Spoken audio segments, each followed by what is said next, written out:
It's time for Paranormal Plantations Paranormal Witness Files. My name is Stephanie. I had never been to the Myrtles before. I had always wanted to go.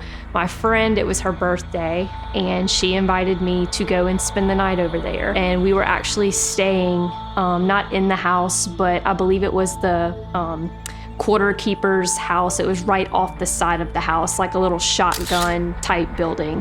We go and get our tickets for this tour. We walk into this large room. To me, it looked like almost two living rooms that were put together, but it was the men's parlor and the women's parlor. I was just taking random pictures of things because I was so amazed by the inside of this house. I just kept, going about the rest of the tour. As the tour concluded, I was scrolling through the photos on my phone, and I didn't notice anything out of the ordinary. And I was just, maybe just tonight just wasn't the night that I would see anything. Around 11 o'clock, we all decide it's time to go to bed.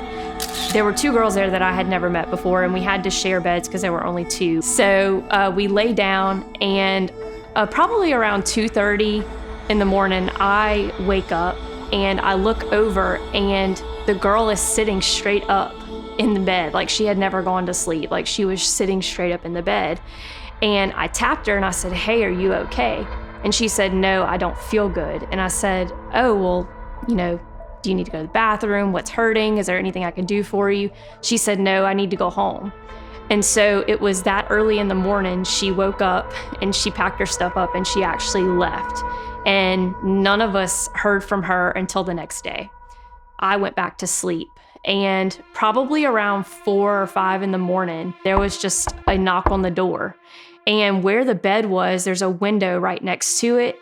I looked out the window, there was nobody there. And it was a very distinct knock on the door. I looked over to my friend, her name is Julia, and I said, "Julia, did you hear that?" And she said, "I thought that was you." And I said, "No." I go home and I'm going through the pictures with my husband, multiple pictures, I'm going through it. And I come across this one picture where there's the fireplace with this mirror. And it was almost like there was a gap in the group because it was a rather large group that did the night tour. And there was just a large gap where the window was next to the fireplace. And it was plain as day, there was a boy standing right there. And there were no kids that were on this tour with us. And so I'm looking at it and it is clear as day. There is no denying, that is a boy standing right there in front of this window. This picture that Stephanie took in the men's parlor looks to be, a 12-year-old boy dressed in a jacket and a white collared shirt wearing shorts. Very interesting. I definitely feel like images like this are a lot more clear. Your brain isn't just gonna filter in a figure, especially if you can see on the screen of the phone that it's not there. The spirits, especially at Myrtles, really do like to lurk.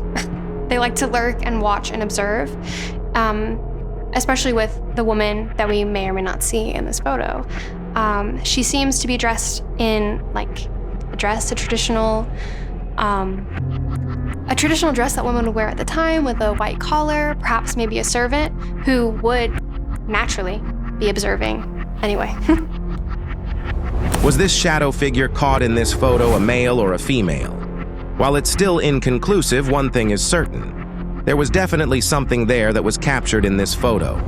People who do see figures that may look or present themselves as negative may be negative themselves, or they could be some type of entity that we encourage.